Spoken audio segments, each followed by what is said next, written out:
everyone. So real quick, I just wanted to give you this update. You'll probably notice these wavy lines here. The reason for those is because the camera is malfunctioning. I'm currently working with Logitech to fix this, but I don't know if we mentioned it during this video. So this video and going forward, probably several videos, you will probably notice these lines. There is a reason for them. I'll put this bumper on this one so people can see it. Hopefully people will see this video and know it, and know what's going on. But yeah, so if you have questions why that's the case, that is the case. Also, you'll probably notice in this video that our voices sound really tinny. The reason for that is we were trying out something new. What chat told me was very different what I'm hearing now. So bear with us. I know audio can be sometimes hard, but I think the information in this video is really important. So I love you guys and enjoy. Hi everyone, welcome to TGT. Today we're going to be talking about a piece of research that came out regarding transgender topics. This research came out by a certain person named Littman. So you've got Zena and Jess, and we also have a guest on today, Keira. So Keira, if you want to give yourself an introduction.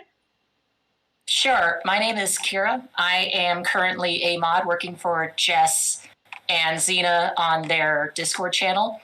I am also someone who has some experience with research, not specifically in this field, but I have a master's degree in public health and I have a PhD in pharmacology, specifically behavioral pharmacology.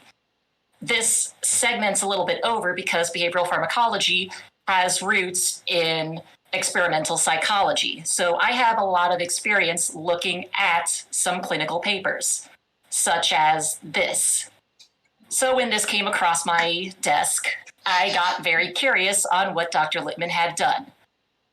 Let's just say I wasn't thrilled to read this, but we'll save that for when we actually go into it.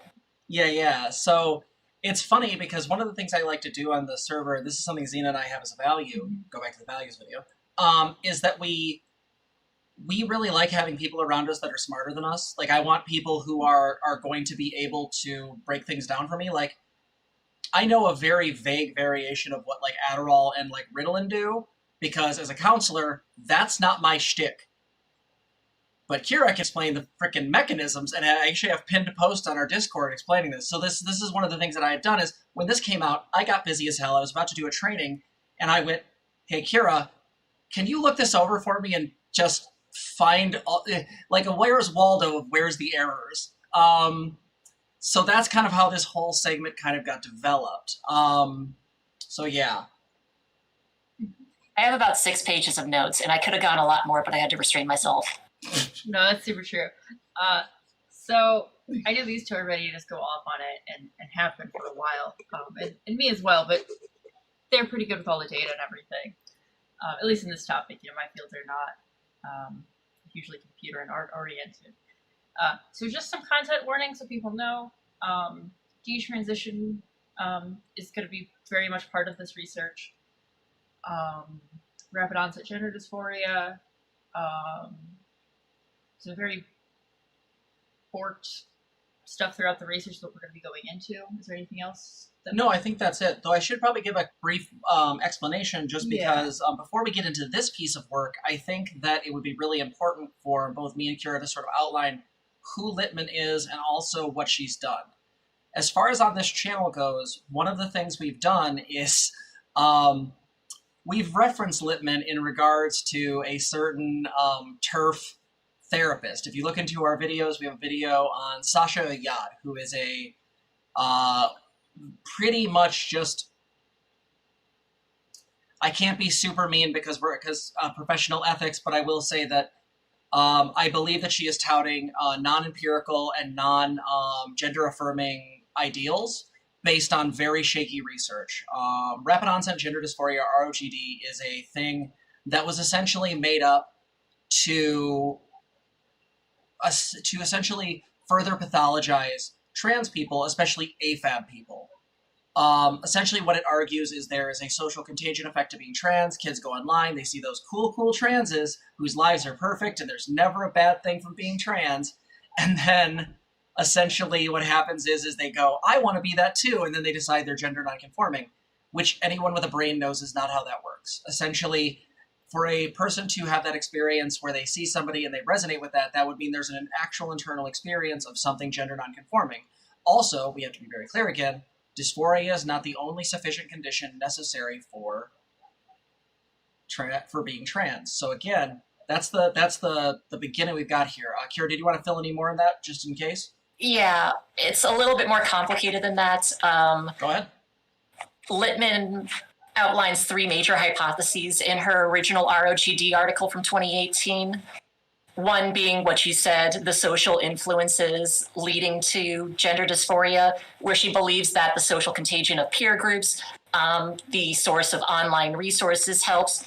The hypothesis 2 being the parental conflict being an explanation where children come into conflict with their parents, and that leads to triggers. I don't know. I haven't read this as carefully as this most recent one. It's been several years since I looked at this, even in the first place, so I can't lead to this, but hypothesis 2 is parental conflict. I gotta ask this real quick. So the idea is parental conflicts is, I want to rebel against my dad, so I'm gonna take estrogen.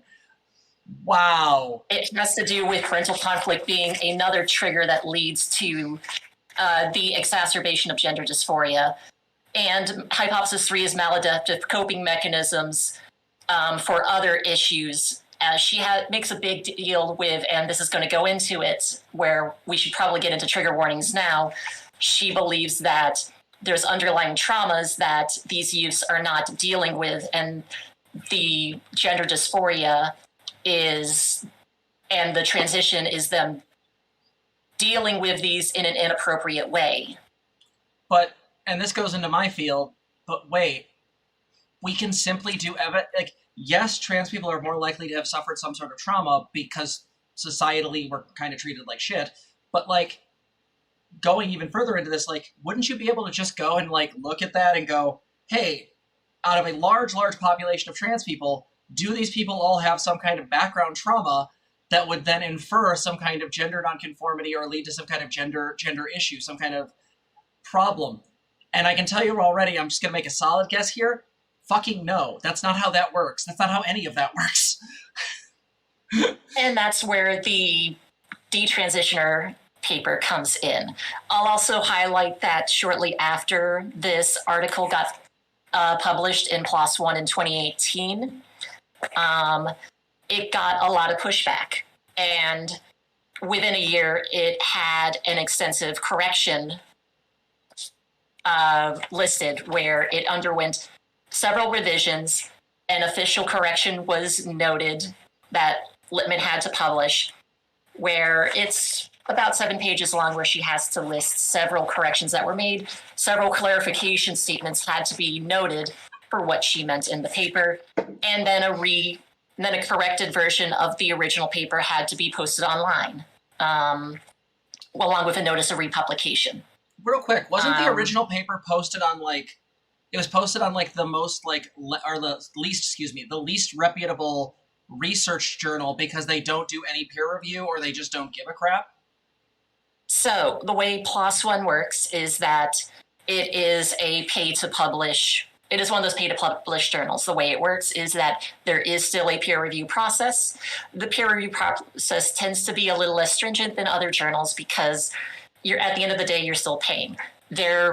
From my understanding, their modus operandi is they want it to get out there into the, it is up to other scientists once it is published to decide the credibility of the article, which is what happened. It got out there and a lot of people said, this is problematic. It should be scrutinized a little more tightly. So PLOS One, instead of withdrawing the article or anything, they decided on it needed a correction. A substantial correction, but a correction nonetheless. A lot of it still held up. Regretfully, for example, there's issues with figures. It wasn't clear exactly on a couple things. She had to make several clarifications on where she originally posted her survey. A little hint, she used a lot of notoriously transphobic websites where parents were congregate that it was well known that the parents did not believe that their children were trans. And it was places where ROGD was believed already to be something that existed before she circulated the survey. she put in the survey title that this was something that she was researching. There is a nice critique of her methods that was published in 2020 in Archives of Sexual Behavior. It is available for viewing. You do not need, it is open access. I will link that in stream chat. Just a second. So essentially what she did was, hey, I need to ask Christians if God exists. Like, that's the level of confirmation. Like, just walk in, hey, do you think rapid onset gender dysphoria is a thing? Even though you're on a site like Mumsnet or some other shit like that, that's absolutely going to basically go, we already believe in this and already hate those darn transes. What the hell? Like, there's issues. Yeah, there's a lot of them from my understanding.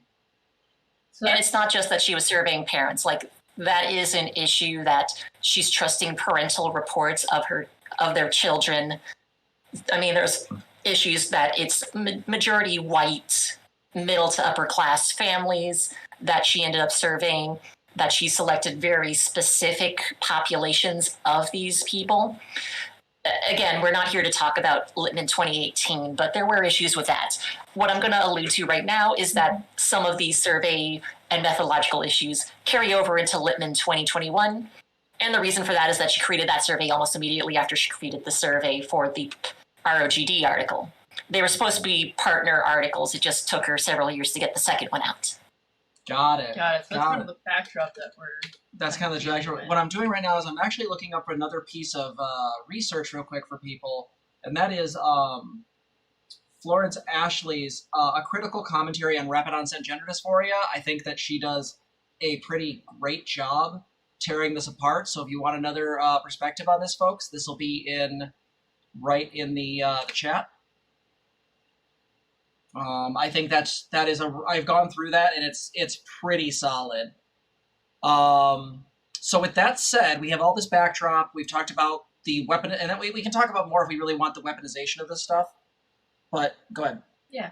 But I think it's probably about time to get into our main research. Sure, let's do it. Let me get us set up. How do you both want to do questions? Do you want people to just put questions in chat as you go along? Do you want to take questions at the end, or maybe end of, talking about a chunk of things? What would help you? Dealer's choice. What are you thinking, Keira? I'm fine taking questions as we go through. I'm watching chat as we go along. I have it on the screen over here. Mm-hmm. Yeah, okay. Sounds good. I'm not watching YouTube chat. I'm only watching stream chat, everyone. So if you want me to answer, you got to put them over there. Yeah, I can help keep an eye on stuff too and read questions out loud as well. Okay, so I'm gonna leave questions to read out to you for you to do, and then we'll get started. So I've got the original paper up. I guess hit us with your best shot. He's like, take a drink of some kind. Take a drink every time she says something transphobic. Okay, that would be like alcohol poisoning at some point, or like overhydrating at the very least if you're drinking something else. Don't do that. I'm drinking tea tonight. Be safe, community.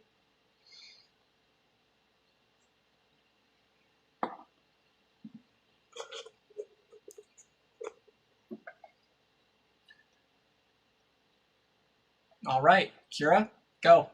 Okay, so now that we have the parental reports of children according to them, rapidly transitioning or rapidly having gender dysphoria and wanting to transition all of a sudden, she decided the way to follow that up was to then just follow up by surveying detransitioners. So she designed a survey to go after detransitioners in an online survey. Again, similar design, except this time different population. The survey actually went shortly after she finished her survey on the parental population. If I look correctly, I believe she ran the parental population in mid-2016. I think it was like April to October or something like that, 2016. This detransitioner survey was December 2016 to April 2017, close to May 2017. So that's the time window we're looking at. what she says in the article is that she circulated to a closed detransitioner Facebook group, a closed online forum, Tumblr, Twitter, and Reddit. During this time frame, she was able to recruit 101 participants to the study. However, one had to be excluded because what she says it was nonsense responses. Based on this, though, she got mostly a predominant non-Hispanic white population that was primarily from the U.S., had at least attended college, if not gotten a degree of some sort or a higher education degree, and came from either average to above average socioeconomic backgrounds. About half the respondents reported some mental health issues. I'm not going through the entire study and everything that they said. I'm just trying to give some basic aspects. The reasons most of them transitioned are about what you'd expect, given the reasons available for selection in the survey itself. Most selected desires, reasons for desiring for, such as perceiving to wanting to be the other gender, wanting to be perceived as the other gender, feeling wrong in their body prior to transition, and believing transitioning was the best way to eliminate their dysphoria. Almost all of them took cross-sex hormones. A third of the AFAB trans participants got top surgery, and a fifth of the AMAB participants either got top surgery or bottom surgery. Reasons for transitioning are much less clear than the reasons for transitioning, and there was no clear majority choice from what I recall from the article. The most commonly selected answer, though, was their definition, personal definition of male and female changed, and they became more comfortable identifying as their assigned gender at birth. And the only detransition step that was overwhelmingly selected was that they stopped taking cross-sex hormones. The secondly most commonly taken detransition step was reverting to previously used pronouns at about 2/3 of the population. Detransitioners also noted finding better ways to cope with their gender dysphoria. However, these responses were not particularly notable and none reached the majority level, which we'll talk about later on. I want to leave that. Littman also did in her results section a lot of breakdown of transition and detransition narratives, but I want to leave that for when we talk about criticisms because it was a little interesting in how exactly she did these narratives. So I'm going to leave that for a little bit later. There's a lot to talk about in the discussion because she spends a lot of it trying to tie it back to her ROGD paper. And she also does a little bit of trying to tie it into Zucker and Blanchard's work, trying to talk about these late onset gender dysphoria presenting patients, and also trying to talk about people being either homosexual transsexuals versus heterosexual transsexuals. Again, it's not great, especially for most of the community has moved on from that. She's still leaning on that for a lot.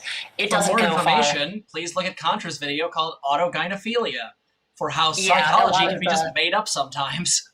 Absolutely, yes. A lot of the community's moved on from that, and she's still trying to use that a bit. She doesn't lean too heavily onto it, but she still goes onto it. But a lot of her discussion is sent primarily on her trying to tie this all back in. There are also some new threads she tries to tie together, too. But mostly she tries to make the claim that enough respondents support the IRGD hypothesis to give support for her IRGD hypothesis from the previous paper. Mostly that there are social factors that support this, and that the fact that these detransitioners are showing some of these signs, not many of them, supports it. That is, again, I don't agree with that. It's hard for me to believe to find that because I didn't see that as robustly as she does in her own findings. And that's something I want to leave for the criticism section, so I'm going to cut it there. Again, it's hard for me to play along with the discussion when I don't agree with her results and her methodological design to begin with. So, Jess, do you have anything to add to this? No, no, you're good. I'm just kind of taking it in. Just a reminder to people, and Zena can do this throughout, but just a reminder, if you've got questions, put them in the chat, okay? Stream chat, site chat is the only way to do that, so. So, shall I move on to some criticisms, because there's a lot in the methods let's and the get way into the study was designed that gives me some issues. Finish her. Okay, so the first thing that jumped to my attention almost immediately when I was reading the introduction and kind of led into the methods was that Littman, and this is not a new issue for Littman, she likes to do this a lot, but she likes to use a lot of non-peer-reviewed sources to support her arguments. I know why she does this. I don't think it's a great idea to do this, but she likes to do it. She will lean on opinion articles that you can find online. She will use YouTube videos, Reddit, Twitter, and books to support her arguments. The reason she's doing this is because she wants to make the argument that these are things that are actually happening. In the introduction, she heavily leans on these phenomena of detransitioners having these issues, and she cites basically Twitter to support them, along with a couple of books and online articles. And she tries to pass it off as evidence. Like a couple of anecdotal citations does not a great defense or a great supporting argument make, especially when that ends up becoming a large proportion of your references in the end game. I think I did the numbers, and what did I say? It's about more than a quarter of her total references are just non-peer-reviewed sources, is what I said. Yeah, 29% of her total sources are just not great peer-reviewed sources. Anonymous or non-peer-reviewed 2017, fourth wave now 2016. What the fuck? Yes. It's just right up there at the top. Well, and it's funny because usually when, like, you know, we're talking to people about how to do papers, how to do research, we're like, hey, if you're on, you know, any of those sites you just mentioned, YouTube, Reddit, Twitter, you should be checking the sources for those sites and what those people are using. Those are the ones to check, to verify, not that you should take them as the big, you know, source and authority on it. She also did cite a letter to the editor from Archives of Sexual Behavior, which is one of those edge cases where it's in a journal, but it's also an opinion piece that's not peer-reviewed. It's one of those things where that can slip under the radar, and it did the first time I read this and looked through her sources. And that gets you in trouble because that sometimes contains data that hasn't been carefully scrutinized, but eventually that can get passed around as actual evidence. And that causes problems. Let me see if I can find that source. As a side note, Again, other Reddits, other places I see a subreddit r/detrans, which I have seen and been to. Oh God! It is a hotbed of transphobia. Not quite up there with. Active, or are they still around? I don't know if they're still active. Yes. I know. They are because okay. because I know Gender Critical got shut down. I think Gender Critical was slightly worse, but yeah, I've heard things about at least the one Detrans one I know about. This may not be the same one, but knowing her, it probably is. Okay, so the letter to the editor is a citation talking about the altered sex ratio in children in adolescence, referred to the Gender Identity Development Service in the UK between the years 2009 and 2016, which is this big thing that a lot of these gender critical people are bringing up about how all of a sudden more AFAB youth are going and seeking transition-related care. All of a sudden, this strange phenomenon where all of a sudden there's all these AFAB youth that now want to transition, and this is supposedly evidence that ROGD is a thing.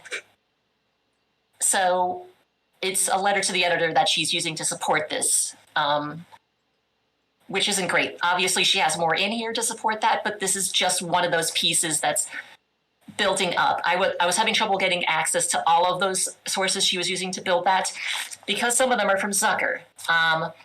And not all, and some of those are in journals I don't have access to, regretfully. I was trying to dig through them, but I didn't have time to go digging too deep for them. But again, those are other things where you lean on these a little too hard and it becomes gospel, which is frustrating. So that's one of the issues. Number one, she leans on things that are not peer reviewed. Again, it's okay to use one or two of these as a couple things, but when you're using so many, it's a problem. Yeah, because your whole data isn't really based on anything substantial at that point. Well, right now we've got basically anecdotes are this proof for my anecdote. It's not really. So the problem is that, again, she's doing the same thing she did before. So she's pulling from sources that are clearly biased. Fourth Wave now is a hate site. I mean, it just is. They were one of the places I looked at when I was looking at Sasha God. And then, not to mention, again, r/Detrans.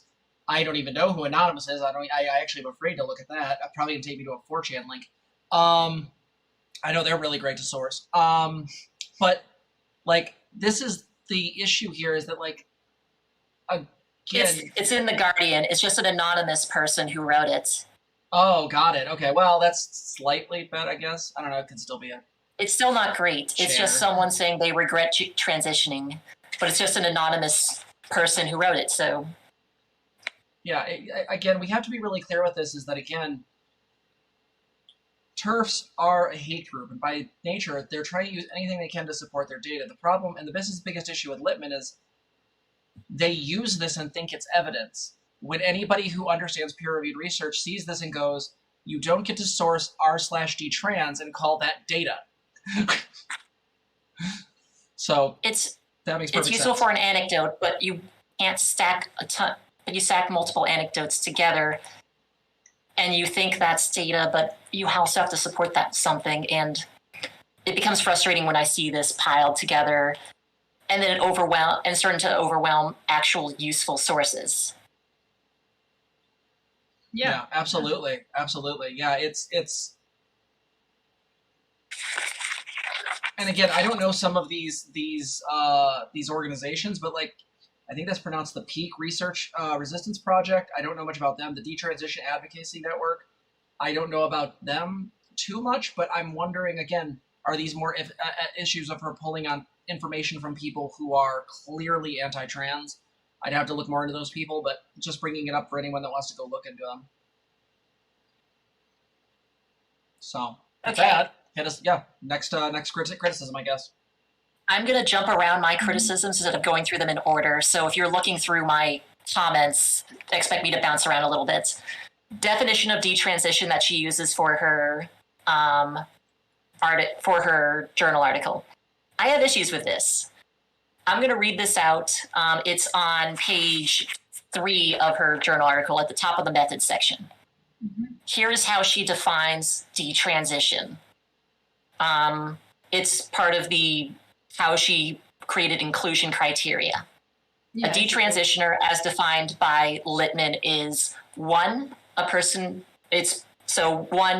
the methods, participants, and procedure.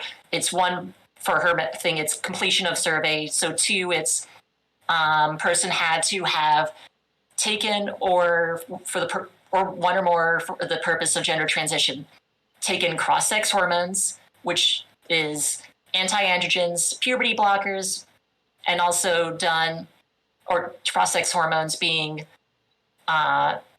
estradiol or testosterone, taken anti-androgens, puberty blockers, or gotten top surgery, or gotten a general surgery, or some other surgery. Any of those would apply. And then the person must have also done any of the following for the purpose of detransitioning: stop taking cross-sex hormones, or stop taking anti-androgens, or stop taking puberty blockers, or had any surgery to reverse a gender-related effect. Do you notice the issue there? I mean, the first one that stuck out to me is I'm on injections. It's basically a thing that eventually I can just phase out anti-androgens because enough of an injection of estrogen will just make the fuckers go away. So that's a really fucked up criteria because a lot of trans girls are on just estrogen injections. What the fuck? Well, the other thing that sticks out to me is the use of stopping taking puberty blockers as a criteria for detransitioning. By definition, puberty blockers are supposed to be a stopgap to allow adolescents more time to decide on their gender identity and if they want to go through their assigned gender at birth, natural puberty, or to take cross-sex hormones. That's what the idea is. It's not supposed to be that is not supposed to be an aspect of actual transition, except as a stopgap to actual medical transition. Yeah, absolutely. Yeah, what Vera Rona said. The fact that Littman is including that in her definition of transition, and that she's including people who stop taking puberty blockers and then decide not to actually medically transition as a detransitioner, is strange to me. Like, you can maybe you can consider them as someone who was possibly transitioning as an adolescent and decided not to transition and detransition socially. I can see they would be considered themselves socially detransitioners. I'm not familiar with the detransitioner community, but they did not medically detransition, which is what Littman was trying to get to with this study. Yeah. Did you have something? He said that as an explicit aspect of what she was trying to do with this. She was specifically interested in medical detransition.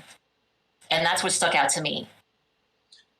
Well, yeah, because so the problem is that one, transition is not inherently medical. I mean, someone could identify as non-binary for years and then technically no longer identify as such. That's a kind of, I suppose that would be a kind of detransition, but that has nothing to do with medical status. That's not based on anything there either. Like, it seems like a very, very hard focus on medical procedures, which makes sense because TERFs love talking about how we, mutilate our bodies, etc. So, no, that is a very forced perspective. That's very much their version, Littman's version of what transition should be or would be, right? And that's not necessarily, I think, the one that other people in the community actually kind of use. Mm-hmm. I'm not going to harp too much on Littman deciding to medicalize this detransitioner term for the purpose of this paper. She made it pretty clear in the introduction that she was interested in the medical detransition aspects of this, and that was the goal of this paper. So I'm not going to hammer her for that. I'm just frustrated with her including specific cessations or initiations of certain medications in her medical detransitioner definition, because it includes populations that should not be there. Jess, you are correct in the anti-androgen one, Mm-hmm. because if someone stops taking anti-androgens but remains on cross-sex hormones and they are still able to, and the person's transfeminine, they are still able to suppress their testosterone levels sufficiently with that, according to Littman's definition, they're a detransitioner. Which is strange. Why is she doing this? It's a very weird way she's structured this. Well, it almost this definition. People in this group, that wouldn't otherwise be there, right? I mean, there's a lot of non-binary people who sometimes medically transition for a brief period of time before realizing this isn't for them. I mean, the thing that's coming to mind for me right now is the simple fact that, this feels like a way to overly inflate your numbers.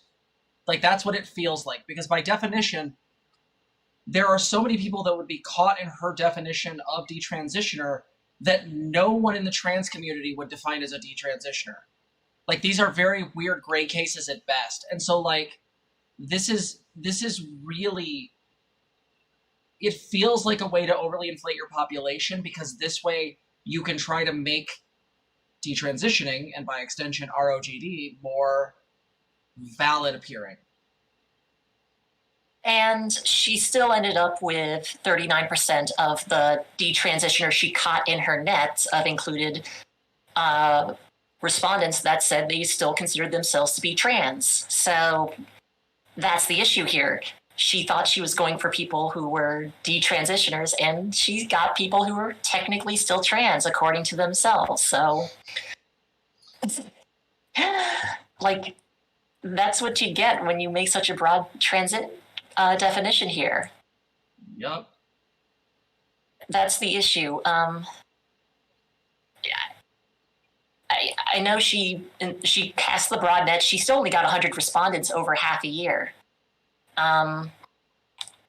which means that despite the fact that she had the survey circulated in detrans circles forever, and we'll get to where she circulated it soon. I still want to get to the structuring of the instrument before I talk about where she circulated it to. She still could only get 100 respondents that were not just trash answers. So just keep that in mind. She only got 100 people to fill out the survey over December, January, February, March, April. 5 months, she only got 100 people to complete the survey. So wow, there you go. You know, you tried to shoot your shot. You tried to keep the net as open as possible. Still failed. Yeah. So I'm getting ahead of myself though. So that's it for the definition of detransition. Verona said in chat, there are dozens of us, dozens. Oh God. All right, I guess next is... Yeah, the next thing I want to talk about is how she structured the survey. And this, I'm not going to go into all the nitpicks and details, because if I was on this, I would be talking for all night about it. No, that's super fair. Littman, and I'm going to just weave this together with another thing I commented on, because that really isn't a true, that's also a small nitpick. And I don't know how to address that without making it sound like I'm just putting on my kind of like conspiracy theorist hat here, but so I'm not going to make it a big deal, the other one. So Littman created a very biased survey instrument is the best way to put it generously. Especially now that I've seen the survey itself. She also didn't use a lot of the survey in the actual, or she left out a good chunk of it, is from what I can tell, looking at the leaked survey questionnaire. She made a 115 survey instrument with the help of 2 anonymous detransitioners. Why are they anonymous, and why does she not reference them by name? I have a couple of guesses. I think that there's a good chance that potentially they did not want to be associated with the article, or they thought their association with the article would raise more questions about what they actually contributed to it. If they were actually well-known anti-trans detransitioners from the detransitioner community. Again, I don't know.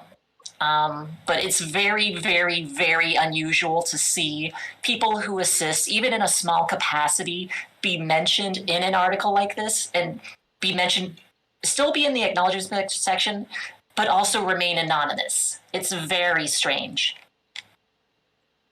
Like, I've never seen that happen. So I don't know why they remained anonymous. I can just guess. However, the survey is strange. Littman has multiple questions that are just strangely designed, and I might have to share my screen to show you what I mean by this, Jess. I also put a couple in my comments section, but I'll pull them up in the survey itself, and then share my screen so you can pull them up if you'd like, and share with the class. Littman created some survey questions, and I don't know if this was because of her help and their recommendations to do this, but they said, you should make the survey instrument this way. But there are things like she didn't use a standard Likert scale. She used this weird 0 to 7 scale instead. She would have repeat questions. And because this is a very turfy transition or detrans group, they have to be very specific on your sexual orientation. So they couldn't just say that you were a lesbian or gay or bisexual or pansexual. They had to define if you were male or female with each specific choice, which is really weird. So you had to be a lesbian female or a gay male or a heterosexual male or bisexual female or asexual male with different choices. which was really odd. Oh yeah, I've never seen anyone do that with the sexual orientation. No, this is really unusual the way this survey was set up. There were some survey questions that were redundant, which was really unusual. I went through this and I saw some survey questions that were redundant. I don't know if I can find them right now, but like there were some questions where she'd ask a question and then 10 survey questions later, it would repeat something in a slightly different language. No, I know what that is. That is when you are trying to, in a survey, we covered this in my stats class, when you're trying to, in a survey, cancel out a potential unwanted answer from the first question. Essentially, that way you can sort of cover your bases on what, if you're trying to game your research and you're trying to make sure that research goes in a particular direction, you can put dummy questions on there that will cancel out the other ones, so you'll get the results you want. This is something that's actually, sadly, very common in shit research. So, points on being traditional. Well, look here. Have you ever taken any of the following for the purpose of transition, sex reassignment? Question 14. Check all that apply. Cross-sex hormones, anti-androgens, puberty blockers, top surgery, other surgery. Let's see. What is number... where is it? I just saw it. Which of the following steps did you take towards transition sex reassignment? I took puberty blockers, anti-androgens, cross-sex hormones. I had breast surgery, chest surgery, top surgery, breast implants, surgery to create a penis, surgery to create a vagina, facial neck surgery. Redundant. If you had taken estrogen, if you had taken testosterone, how long did you take it? A lot of redundant questions. I think I'm getting my point across. She did a lot of redundant stuff. She repeated these things. A lot of this feels just when this could have been structured much more simply. Well, it just feels like nitpicking all of somebody's, transition stuff. Yes. And a lot of this stuff did not make it into the final paper. I can tell you that outright. It did not make it in. Reading the paper, I was like, she asked these questions and it was pointless too. I don't know how much of this was recommended to her by her anonymous detransitioner helpers, or how much of this she decided to do herself. There were also typographical errors, and I don't know how much of that came from saving it and how much of that was in the original survey. It's impossible to know now. Yeah. There were issues, a lot of issues. She also has questions about when they saw their health professional in order to transition. How well did they essay them for their mental health? Did they talk about, did they see someone for mental health services before they transitioned? Were they required to? All that stuff. And there's a lot of burden of memory put on their patient, on these respondents for maybe things that happened 3 to 5 years ago. Which again, if you're asking these questions in redundant ways and pushing them, sometimes you're going to get different answers at different points in the survey.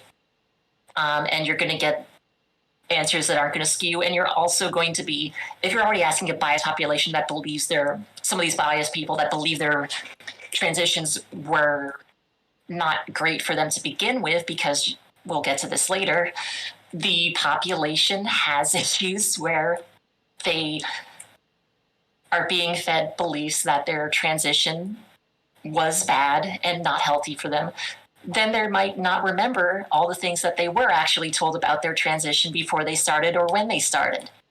And they're going to believe that they were actually not told those things. No, absolutely. And Give me 1 second. I'm going to go close the window, but keep going. And also, they might not actually have paid attention to some of those small cues that their physician did to check their mental acuity or what they were actually doing, their physical health and such. For example, when I went to my endocrinologist and spoke to them about starting HRT, they were not overtly obvious when they were doing all those checks for, am I seeing a therapist? Have I seen a therapist about these things? Have I spoken to someone about my gender identity? Have I done all those things? Like, it wasn't completely obvious to me what they were doing, but they were actually screening me to make sure that I was in a good mental state and I wasn't just doing this spur of the moment. So those things might slip through the radar if you're not actually paying attention to them. And then 3 years later, 4 years later, 5 years later, when you're filling out a survey, you might not remember all that stuff. No, absolutely. And my doctor, we've been talking about this over the course of like a year or two, dealing with all my other medical issues. So like there was no, it was a process, right? That didn't have specific stuff that probably the survey would have just confused all of that data, all of that information together. So. Mm-hmm. Okay, so that's the mess of the survey. Then Littman circulated the survey. Then Littman made a messy survey, and she chose to circulate to specific places. According to Littman's paper, she circulated it to, what did I say? Private online detransition forum, closed detransition Facebook group, and Tumblr, Twitter, and Reddit.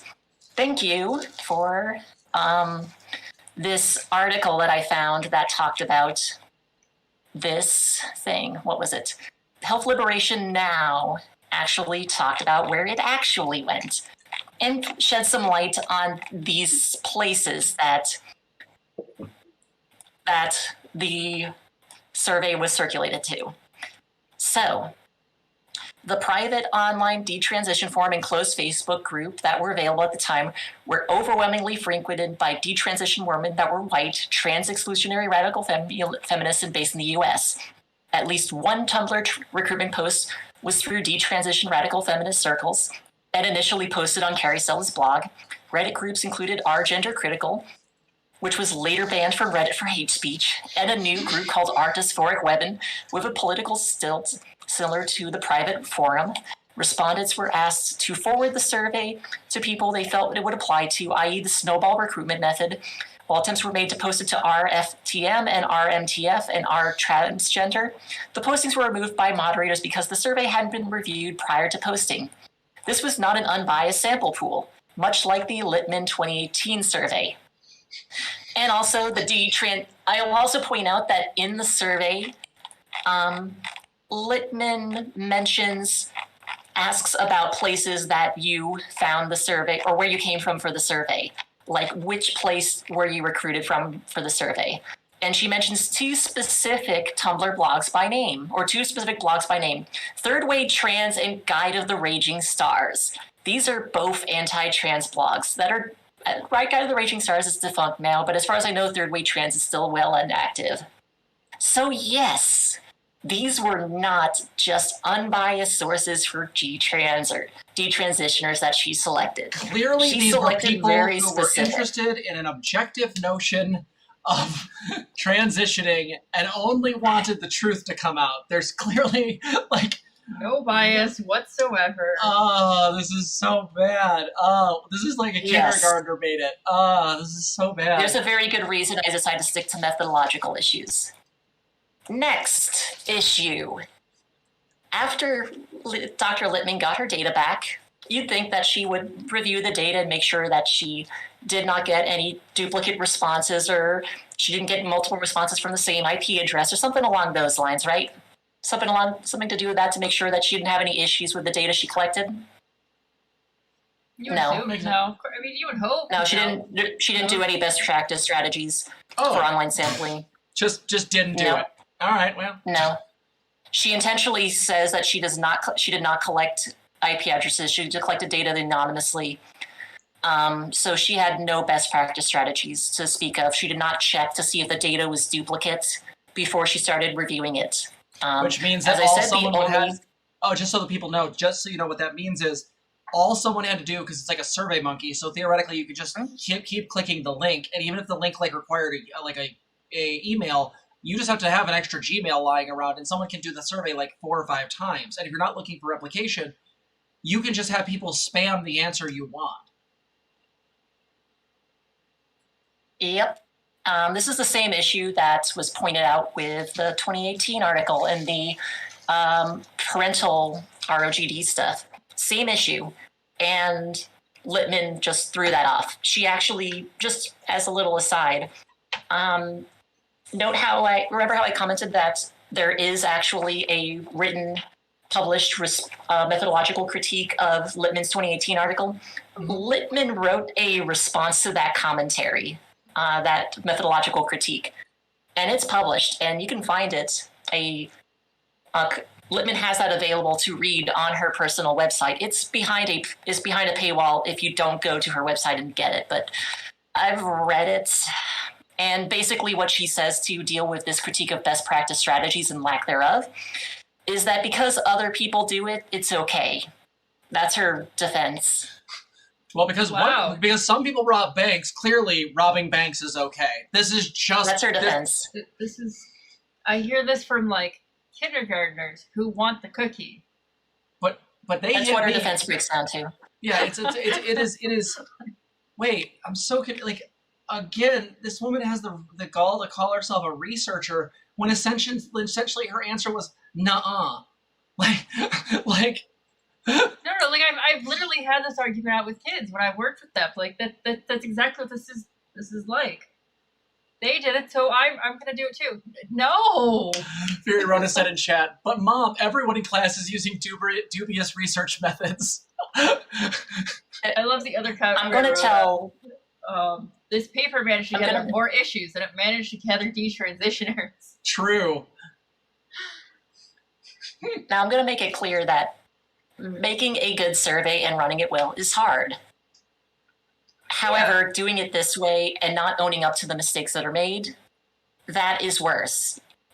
It's a problem when you make so many mistakes, you get criticized for it, and then the way you deal with it is to say, no, I did not make mistakes. In fact, it's actually acceptable to do all these things, and I'm going to keep doing it. And I know the reason she did that. It's because she knew this was coming down the pipeline, and for her to accept those mistakes would mean that this paper that she was trying to publish at the time would be a problem because she made the same mistakes here too. That's the problem. So she couldn't say, yes, I know I made those mistakes and I'll do better next time because she already had screwed up again. Yeah, it's too late to do better next time at that rate. Mm-hmm. All right. That was the problem. So the final methodological critique I have, and I'm sure there's a lot more that when someone else sits down and look at this more carefully, is that because of the way she designed the survey and because of the use of so many non-exclusive answers to the same sort of thing and the way she packed it into the results section, it creates a lot of issues when you go and sift through the results and the way she publishes her results in this. In fact, it confuses the hell out of me in some sections. We'll talk about the results a little bit too. And if you two have any comments to make about the results, I have a couple things to say about them. There's a couple of things to determine what percentage is. The one example we'll get to in a sec is distinct and points out to an issue. But it's clear that there were some points in the survey where people did not respond the same way.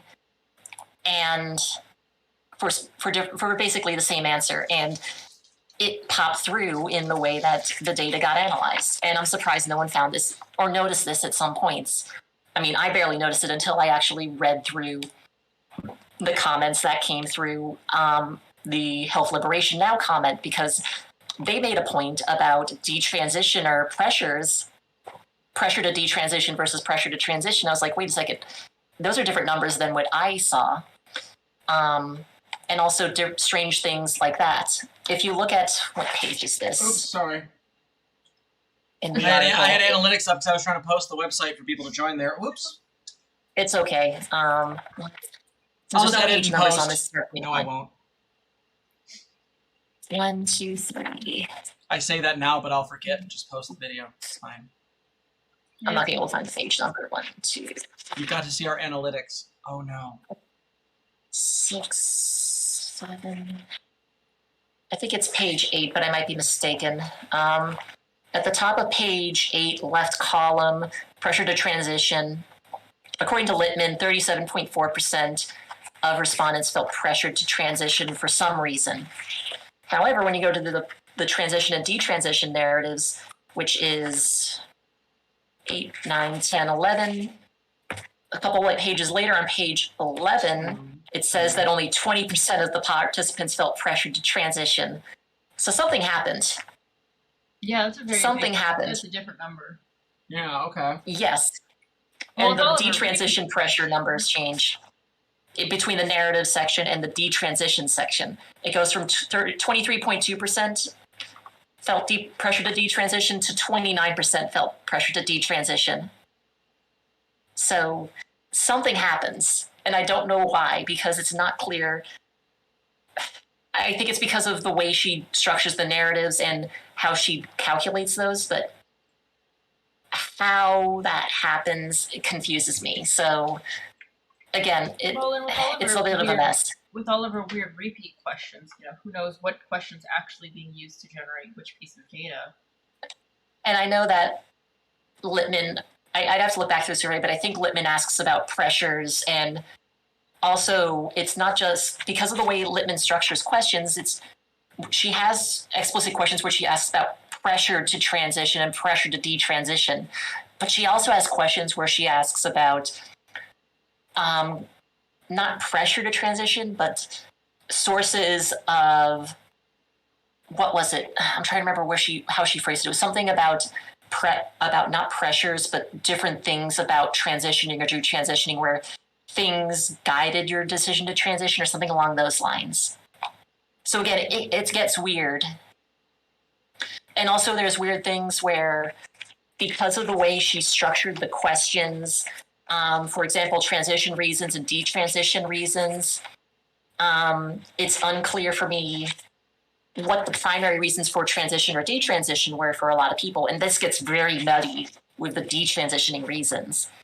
Because there's no overwhelming reason for why people wanted to detransition, and because of the way she designed the survey, where people just selected as many options as they wanted, it's, instead of having a priority where they selected what was the most important reason for you to detransition, what was the second most important reason for you to detransition, etc., you don't get a lot of good information out of here. Obviously, they were able to fill in information. They were able to fill in text responses. Some of that gets carried over into the narrative section, but not all of that does. And it's clear in here that there's physical health and discrimination and medical complications and mental health issues that come into the detransitioning reasons. But it's not clear how much of that is overlapping populations. Like, how many of these people had both physical health and discrimination issues, and how many of those were different populations of people that felt discriminated against and they detransitioned for that reason, versus people who had physical health issues and they had to detransition for that reason. Right. Well, and it's funny I don't know. Well, it's funny because there are people who are refused hormones or go off hormones for various reasons. The thing is that when you're talking about detransitioners, you need to be clear. Well, one, your definition needs to not suck like this, but two, the other problem is that, like, I've literally had therapists say they're not going to write letters for hormones because a person is dealing with severe mental illness. Like, there are things that will cause someone to be taken off hormones. They may be just life stuff. If someone has enough hospitalizations, they may not have access to their meds, things like that. Like, this doesn't make clear what the hell's happening here, despite it claiming it's a narrative. Yeah.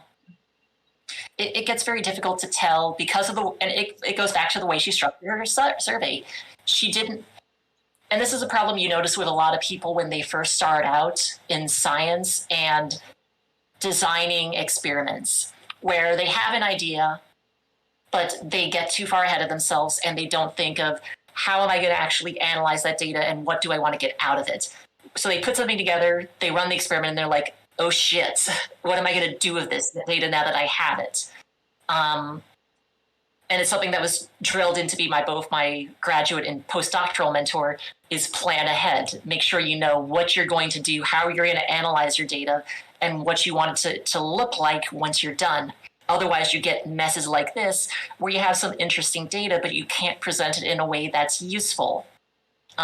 Which is what I think happened here, where Dr. Littman had an idea for what to do. She designed a survey instrument that was not great. It had issues with phrasing, like, what does it mean that that a person's personal definition of male or female changed and they became more comfortable identifying as their natal sex? That's a very broad thing. Also, that And question's really easy to misunderstand. That's real. That's a God. I would have had I hope they're not neurodiverse because I would have to read that 3 fucking times. The fuck. that's really weird. Another reason for detransitioning that was listed and was a popular answer for AFAB detransitioners was, I was concerned about potential medical complications from transitioning. Okay, how long have they been transitioning? And it's not, again, the way she analyzes it, it's not clear how linked that is. Were these people who had been on hormones for a brief period of time, long period of time? Again, that's a weird one to stick in there, and it doesn't link to anything. So it's not clear to me what happened there. Yeah, and that also begs the question of okay, if there's the concern was medical issues, right? That's that there are definitely lots of medical reasons that may happen to your body that are not necessarily things that you want to be happening. Okay, or other issues with how your body deals with hormones, and that's certainly an issue.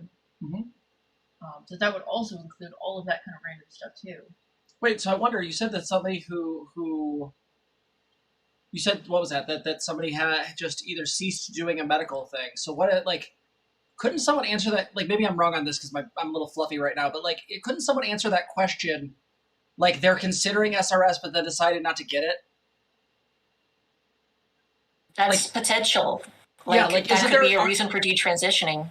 Or, with her weird-ass fucking way of describing detransitioning, someone could easily fall into that camp, depending on phrasing. There's something about... Go ahead. It's, again, a lot. According to this, the majority of people who detransitioned, where's the steps taken for medical detransition? According to this, 95% of the population that detransitioned stopped cross-sex hormones.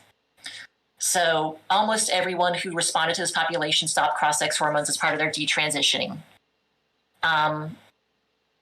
It's not clear what the others did, but 4% of them stopped puberty blockers. So I have some ideas what happened in that population.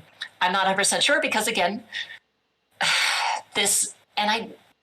because I don't have Dr. Littman's survey data, I can't say for certain if that population, the ones that detransitioned and did not stop cross-sex hormones, were just on puberty blockers. I can't know that without looking at the raw data. It's just impossible for me to know what happened.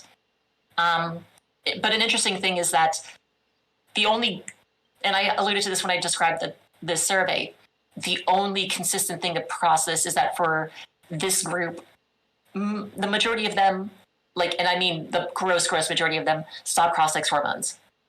But a lot of them didn't even switch back to their birth name. A lot of them didn't, only about 2/3 of them switched back to previous pronouns. So although we're calling these transitioners, many of them still stuck with different pronouns from their original pronouns. Many of them still had different names than the ones that they were born with. So there's a lot of stuff here that we're not, they're medical detransitioners, they're not necessarily social detransitioners. Yeah. What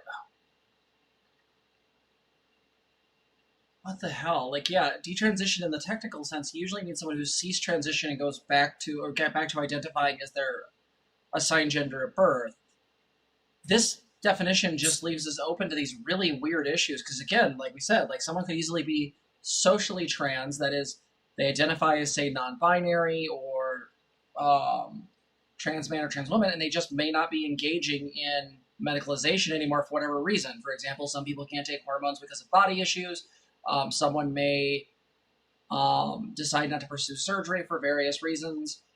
There's a number of reasons why a person doesn't go that far, but if it didn't skew out for people who are still trans, this doesn't make any fucking sense.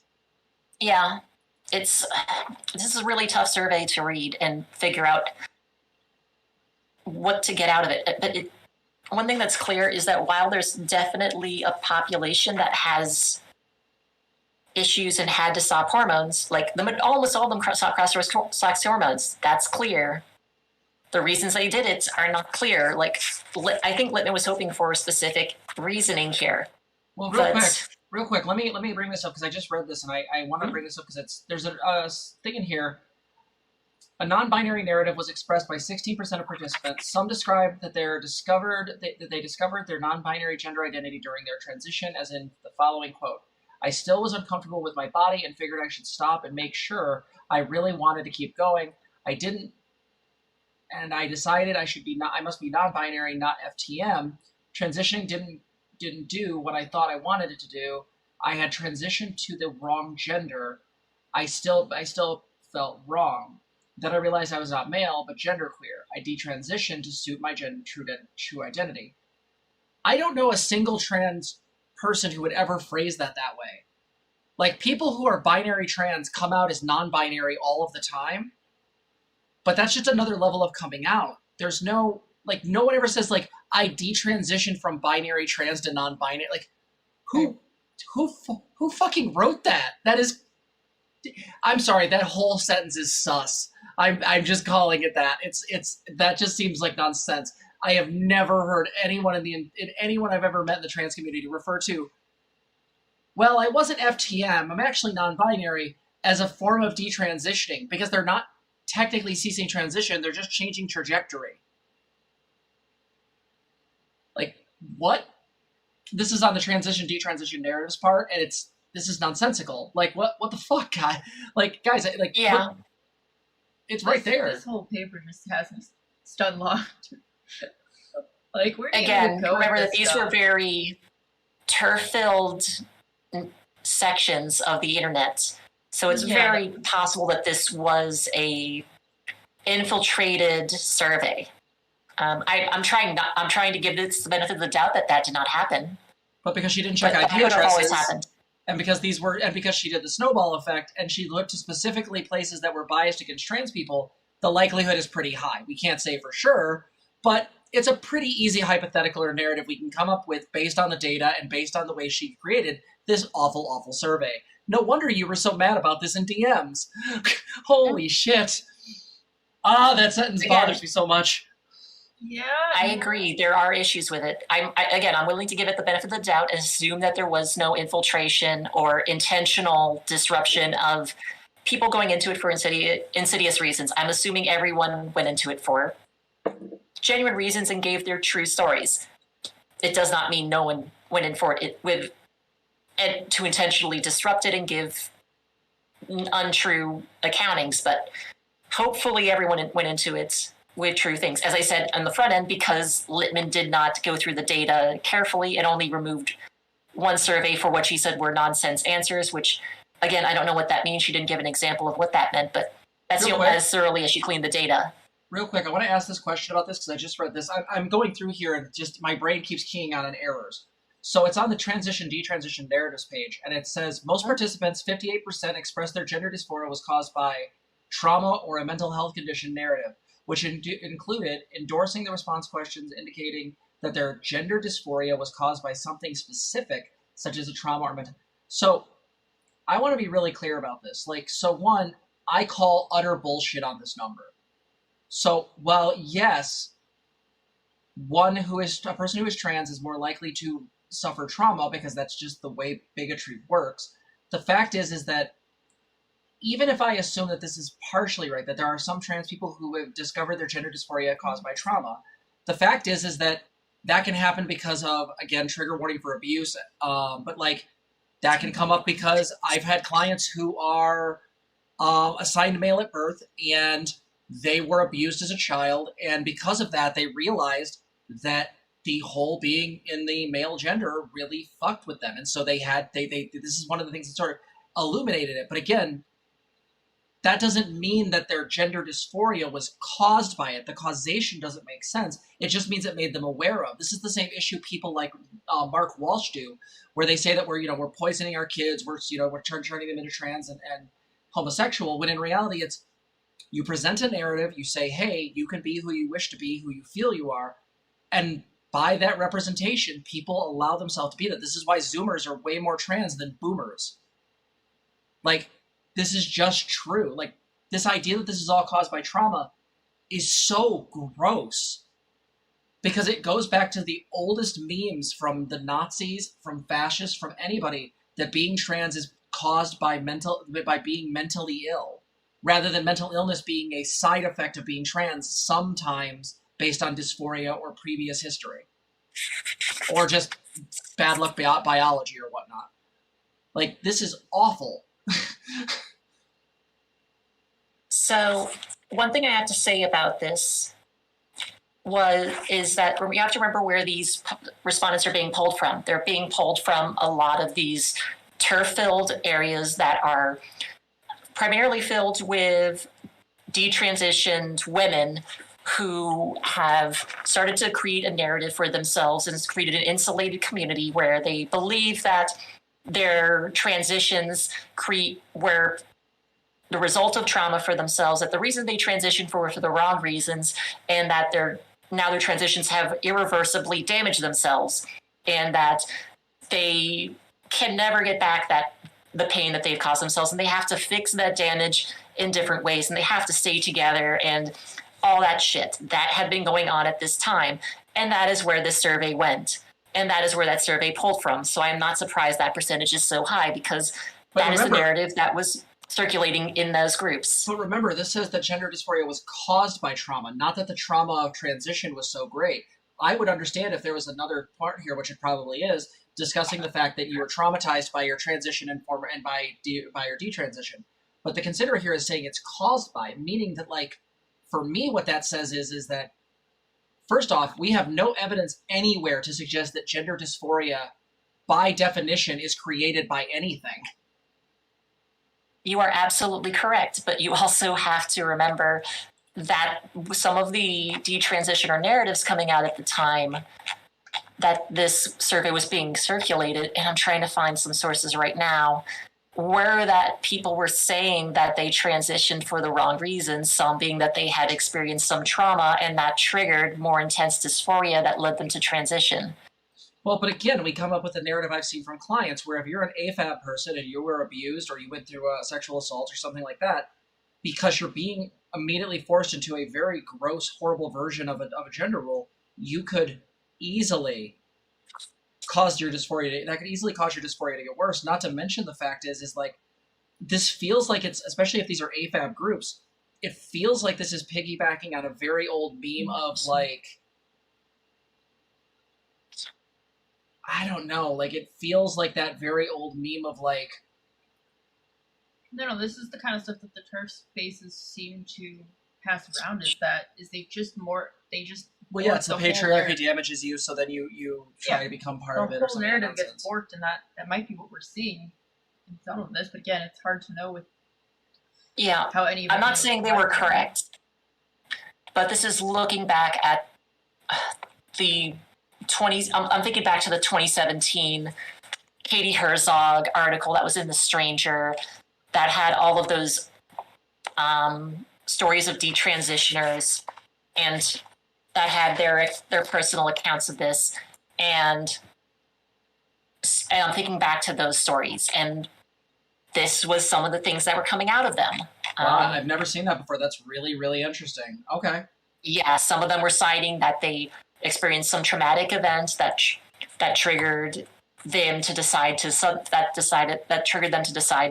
transition. It's not as clean cut as they might not have transitioned otherwise, but they did decide to transition immediately after a traumatic life event. Yeah, it's just the language here really bothers me. The express their gender dysphoria was caused by. So the understanding I go with that is the causality of that is, I had no gender dysphoria. Traumatic thing happened. Now I have a shit ton. That's really weird. So no, Littman's definitely leaning into that a lot, very hard, because she has to build it into her narrative that it is trauma that creates dysphoria. Now, there's another issue in here with the results where if these people do have severe trauma, then they really should be seeking professional help to deal with it, and they should be seeking ways to get it dealt with. But if it's really 51% believe that transitioning delayed or prevented them from dealing with trauma or mental health conditions, then why is it that is not reflected in better coping strategies for dealing with dysphoria? Why is it that only about 24% of them are going to therapy, and only 18% of them are getting on medication to deal with a mental health condition? Yeah, what? Yeah, that would presume that at least a sizable chunk of that 51% isn't doing shit for their mental health. I mean, they say that they found community, mindfulness, meditation, exercise as other ways to deal with it, but that's not the same as actually developing appropriate methods to approach and deal with your trauma.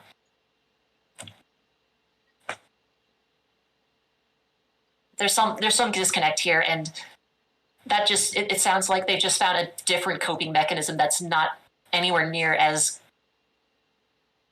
real. That doesn't actually not going to fix the traumatic. That's not going to help with the traumatic event ultimately. I'm not a therapist here, but yeah, well, I am, and I'm still horrified by this. Like, there's another part here, real quick, that we don't have to stay on it too long. I just bring it up. Is like nearly a quarter of the participants, same page, express the internalized homophobia and difficulty accepting oneself as lesbian, gay, or bi narrative. Wait, so like, so arguably speaking, what I usually see in the trans community, and tell me if I'm wrong about this, Keira, but other people speak up.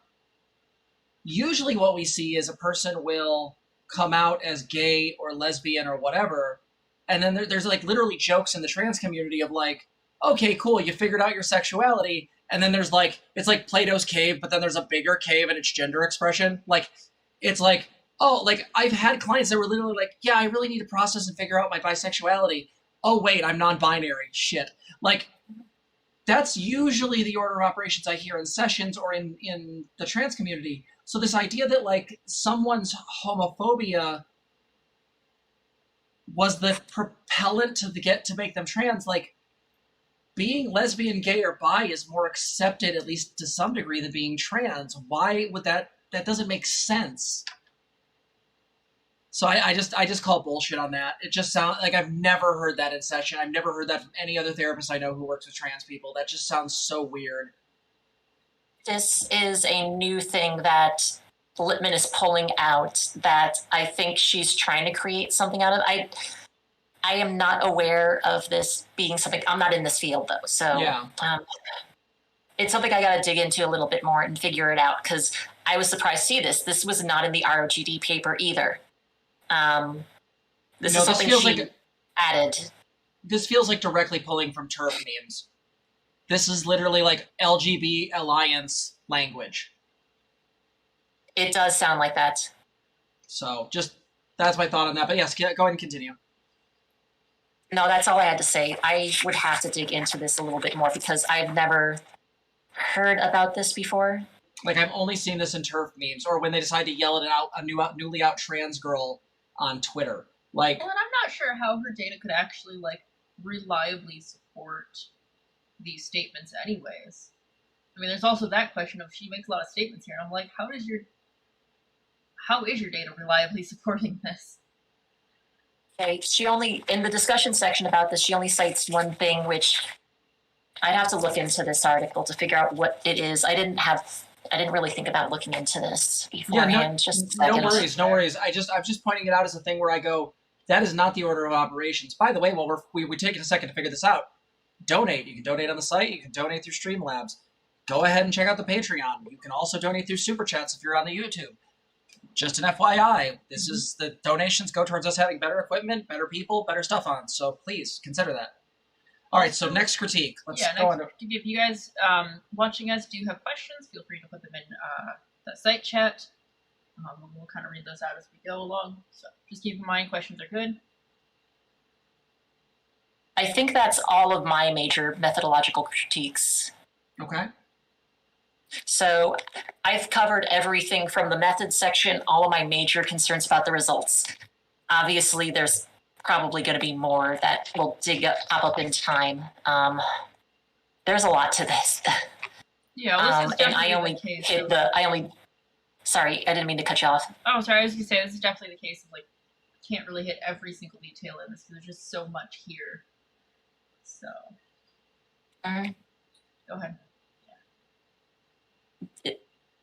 I wanted to hit the major methodological issues that I could find because I thought that would be the most interesting and it would also be the most informative to everyone. Mm-hmm. How did this pass peer review? It took almost a year from my understanding. Also, I will just comment that Dr. Zucker is the head editor for this journal that it is published in. Oh, so she sucked up by citing a bunch of his research. Okay, boss.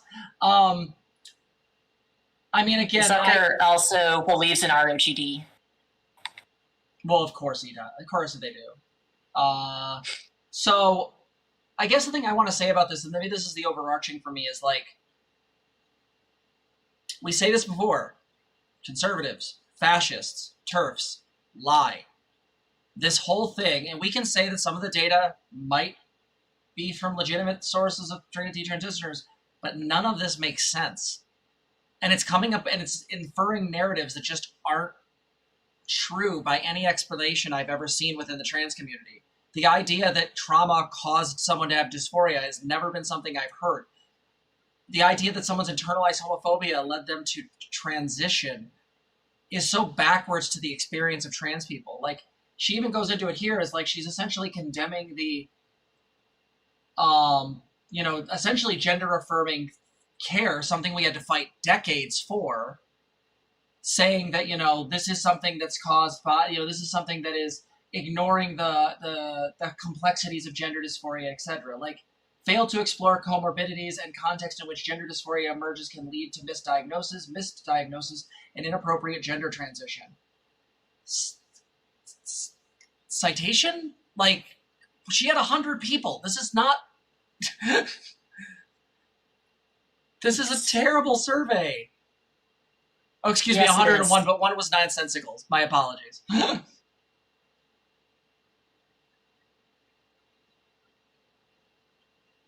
Okay, there's no evidence in Littman wasn't able to cite anything in the literature that confirms that gender dysphoria is just sexuality denial for use. This is the first. So Littman has now set a precedent for this, basically. Great. Yeah, well, and it's like, I'm looking here at this and like, okay, so you're making an allegation against gender-affirming therapy. I want to then stress again, a thing that we fought decades for, because if anyone's ever read Whipping Girl by Julia Serrano, the way that trans people, especially trans women, were gatekept for years is horrific. And trans men just basically ignored it all. Yeah, just not existed. Like, yeah. And again, she's trying to say that this has caused issues with misdiagnosis, missed diagnoses, and inappropriate gender transition. But again, we know from the data that, like, the mass majority of trans people are happy with their transition, and nothing in here seems to really acknowledge, like, the elephant in the room, and that is a lot of people tend to detransition because they don't have adequate social supports or have adequate funding to be able to continue their transition. But that doesn't stop them from being trans. There's a mass conflation between the medicalization, which clearly she wants to harp on because TERFs love focusing on that, and the reality that these people might still be trans or may have had to go back into quote-unquote boy mode or girl mode because they needed to deal with a really bad situation. This just doesn't ask trans people what their actual experience is. It asks very, very small groups of detransitioners who, again, if Keira Bell's any kind of evidence, a lot, can be somewhat taken in by TERF ideology. That's not to say every detransitioner, and I think detransitioners should be welcome within the trans community because they're kind of doubly damned, being formerly trans and also no longer being part of the community. They get to go nowhere. They have no home. We should definitely absorb them and be supportive of them, regardless of their presentation. But I honestly think that TERFs just predatorily go after detransitioners for this express purpose of creating false research like this that is attempting to create this narrative that there's this mass population of people detransitioning when that's just not true by any other standard.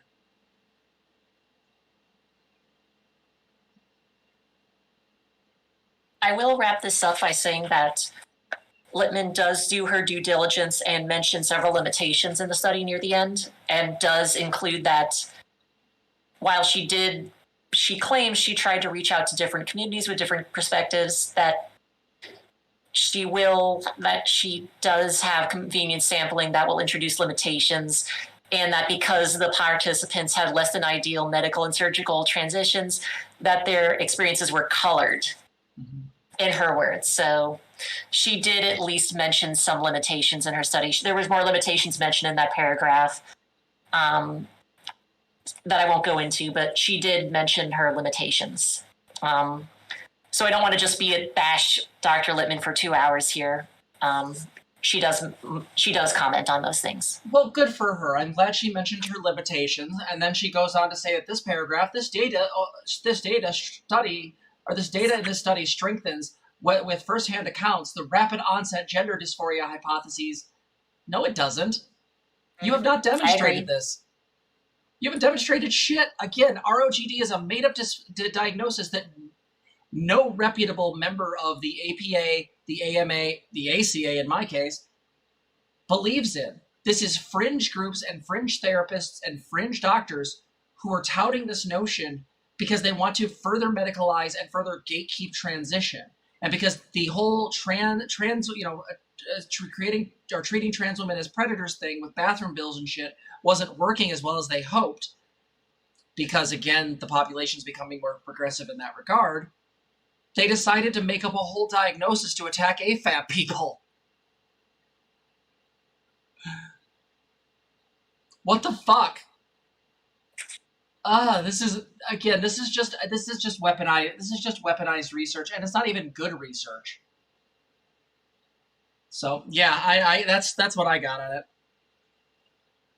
Again, it's hard to really understand the detransitioners that were surveyed are such a heterogeneous group, despite, I say heterogeneous group, they're still almost entirely non-Hispanic white people from the USA who, as I said, went to college, at least for some time. Most of them, almost half of them, got at least a bachelor's degree or an associate's degree.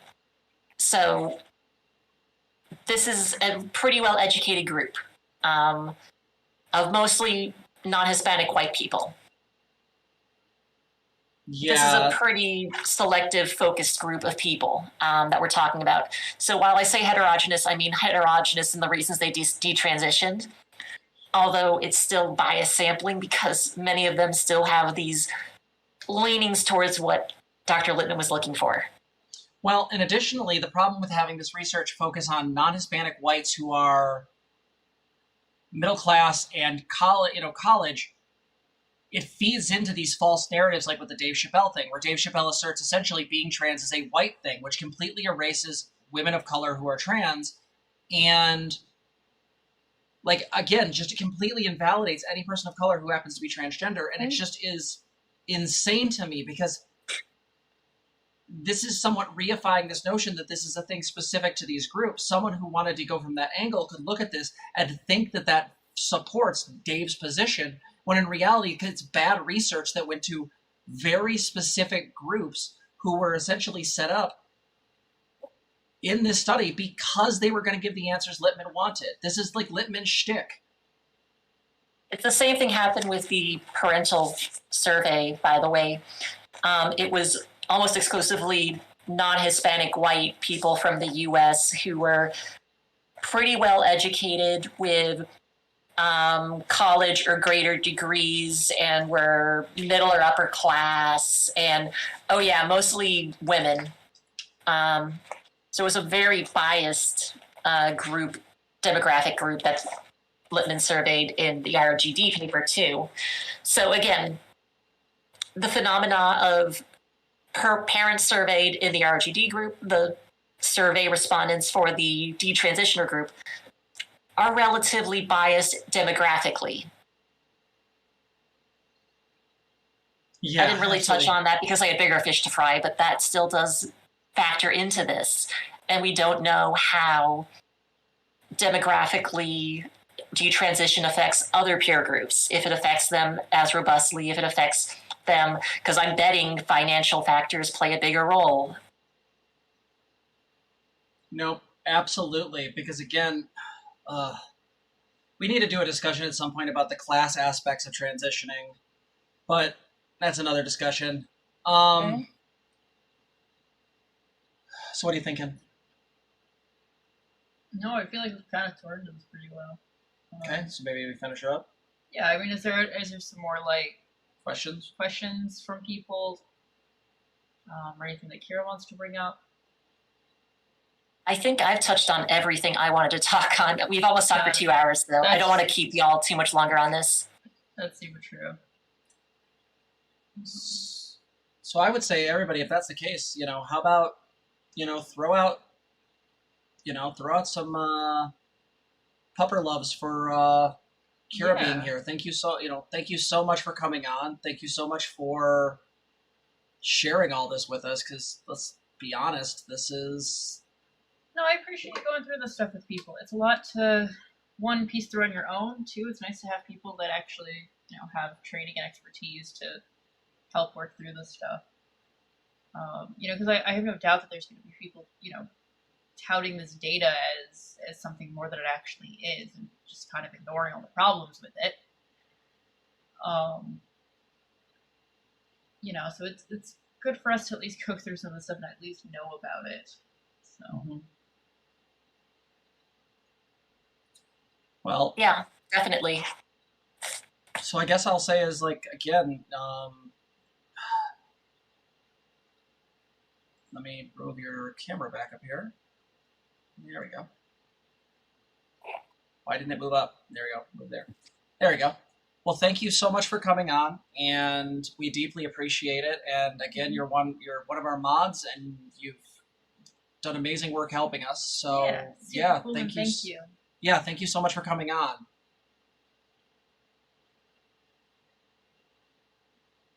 You are very welcome. I was glad to be able to help. Awesome. Well, we're going to probably wrap this up here, and we'll see you guys next time. Yeah. Hey everybody, thank you so much for watching. If you like this video, please like, comment, and subscribe. You can also ring the bell if you want to be notified of our videos. If you want to help the channel, you can donate at streamlabs.com/transgirltherapist/tip. You also can become a patron at patreon.com/transgirltherapist. For as low as $3, you can support our channel. Thanks for watching.